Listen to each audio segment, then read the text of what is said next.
সাইয়েদনা মুসা আলাইহিস সালাম আল্লাহরে বললেন, আল্লাহ মাইয়াকুনু জালিসি ইয়াউমাল কিয়ামা, কিয়ামতের দিন আমার সাথী কে হবে? আল্লাহ বললেন, সাহিবুকা ফিল জান্নাতি জাজ্জার, কিয়ামতের দিন তোমার সাথী হবে একজন কসাই। কে হবে? জোরে বলেন না। সাইয়েদনা মুসা আলাইহিস সালাম একটু ফেড়া হলেন, কিরে কসাই কেন আমার সাথী হবে? আমি নবী মানুষ, নবী হবে আমার সাথী, আল্লাহর ওলিরা হবে আমার সাথী, কেন কসাই হবে আমার সাথী? রব্বুল আলামিন বললেন, মুসা যাও নিজেই যে দেখে আসো কেন কসাই হবে তোমার সাথী। সাইয়েদনা মুসা আলাইহিস সালাম কসাইয়ের দোকানে গেলেন, যে দেখে না কসাইয়ের স্পেশাল কোনো আমল নাই, খালি গোশত কাটে। কি কাটে? সারাদিন গোশত কাটার পরে বিকেলবেলা বড় একটা গোশতের টুকরা নিয়ে প্যাকেট করে বাড়ির দিকে রওনা হয়। সাইয়েদনা মুসা আলাইহিস সালাম তিনিও কসাইয়ের পেছনে পেছনে ছদ্মবেশে রওনা হয়ে যায়। কসাই বাড়িতে ঢোকার পরে সাইয়েদনা মুসা আলাইহিস সালাম দরজায় নক করতে লাগলেন। কসাই দরজা খুলে দিতে লাগলো।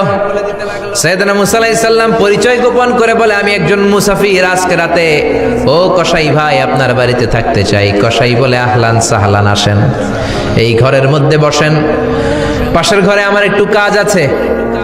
পাশের ঘরে যে কসাই মাচার উপর থেকে বৃদ্ধা একটা নারীকে নামিয়ে নিজ হাতে গোসল করে টাওয়াল দিয়ে গা মুছে গোশত রান্না করে রুটি বানিয়ে রুটি আর গোশত এই বৃদ্ধা মহিলার মুখের মধ্যে তুলে দেয়।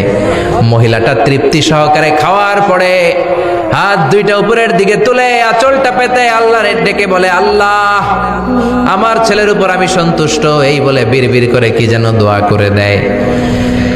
মহিলাটাকে খাওয়ানোর পরে কসাই প্লেটের মধ্যে গোশত আর রুটি এনে সাইয়েদনা মুসার কাছে এসে বলে, ও মুসাফির ভাই, এই নেন আপনার রাতের খাবার। রাতের খাবার খেয়ে আপনি ঘুমিয়ে যান, সকালে আপনি যাবেন আপনার পথে, আমি যাব আমার দোকানে। সাইয়েদনা মুসা বলে, ও কসাই আগে বলো এই বৃদ্ধা মহিলাটাকে। কসাই বলে, বৃদ্ধা মহিলাটা ছাড়া দুনিয়ায় আমার কেউ নাই, আমি ছাড়াও এই বৃদ্ধা মহিলার কেউ নাই। এই মহিলাটা হলো আমার জনম দুঃখিনী মা, মা ছাড়া আমার কেউ নাই, আমি ছাড়াও মায়ের কেউ নাই। প্রতিদিন আমি আমার মারে গোসল করাই, নিজ হাতে রান্না করে খাওয়াই। সাইয়েদনা মুসা বলে, তোমার মা হাত তুলে কি দোয়া করলো এটা বলো। কসাই বলে, আমার মা প্রতিদিন রাতে খুশি হয়ে একটা পাগলা দোয়া করে, গত কয়েক বছর ধরে এই দোয়াটা করছে, অনেক বছরের দোয়া, আমি জানি কোনোদিন এই দোয়াটা কবুল হবে না। সাইয়েদনা মুসা বললেন, কি দোয়া? কসাই বলে, আমার মা খুশি হওয়ার পরে চোখের পানি ছেড়ে দিয়ে হাত তুলে বলে, আল্লাহ আমি আমার ছেলের উপর অনেক সন্তুষ্ট, শুনেছি এই জামানার বনি ইসরায়েলের সবচেয়ে বড় পয়গম্বর, তার নাম নাকি মুসা কালিমুল্লাহ। আমি তোমার কাছে দোয়া করে গেলাম, আমার ছেলের তুমি ওই মুসা নবীর সাথে জান্নাতে ঢুকাইয়া দিবা। মুসা আলাইহিস সালাম বলে, কানেকশন তো এই জায়গায়, আসল কানেকশন তো এখানে, এটা তো মায়ের দোয়ার বরকত। আল্লাহু আকবার। এজন্য মায়ের দোয়ার বরকতে কসাইকেও নবীর সাথী বানিয়ে দিয়েছে কে? বিশ্বনবী বাবা মার আদর পায় নাই, জন্মের আগেই বিশ্বনবীর বাবা নাই, 6 বছর বয়সে মা নাই, দাদার কাছে মানুষ হয়েছেন, চাচার কাছে মানুষ হয়েছেন। বিশ্বনবী হুদাইবিয়ার উমরা যেদিন করতে যাবেন, 1400 সাহাবীকে নিয়ে বিশ্বনবী উমরা করার জন্য রওনা হলেন। পথিমধ্যে আবওয়া নামক জায়গার মধ্যে বিশ্বনবীর মায়ের কবর। বিশ্বনবীর মায়ের নাম কি?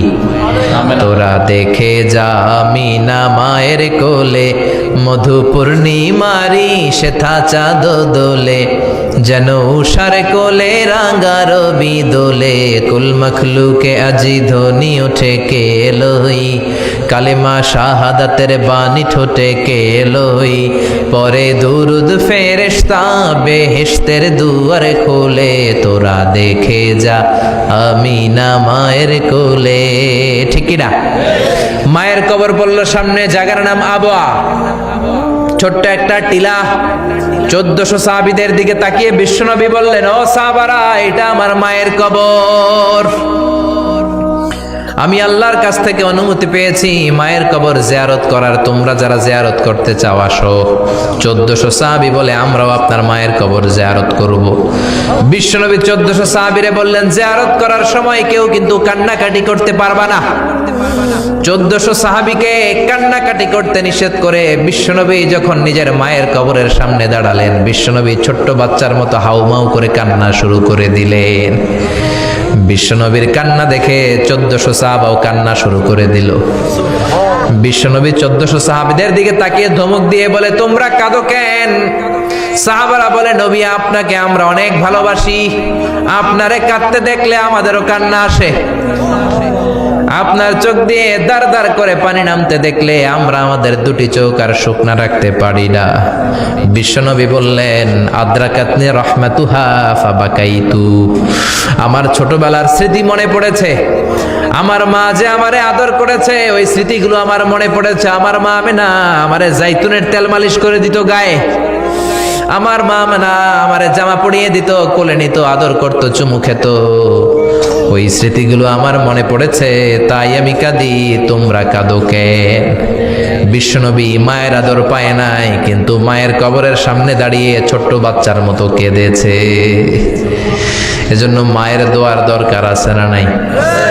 বিশ্বনবী কানা ইউকাসিমুল আহমান ফিল জিআররানা, জিআররানা নামক জায়গার মধ্যে বিশ্বনবী কুরবানির গোশত বিতরণ করছেন। কিসের গোশত? বাংলাদেশে কুরবানির গোশত বিতরণ হয় কি হয় না? জোরে বলেন।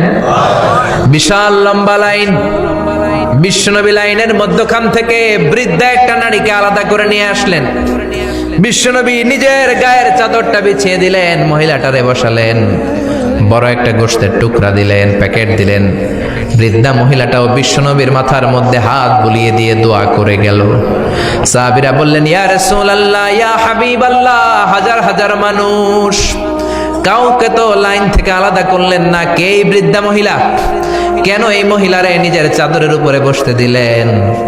বিশ্বনবী বললেন, জন্মের আগে আমি বাবা হারালাম, 6 বছর বয়সে মাকে হারিয়েছি, মায়ের বুকের দুধ আমি খেতে পারি নাই।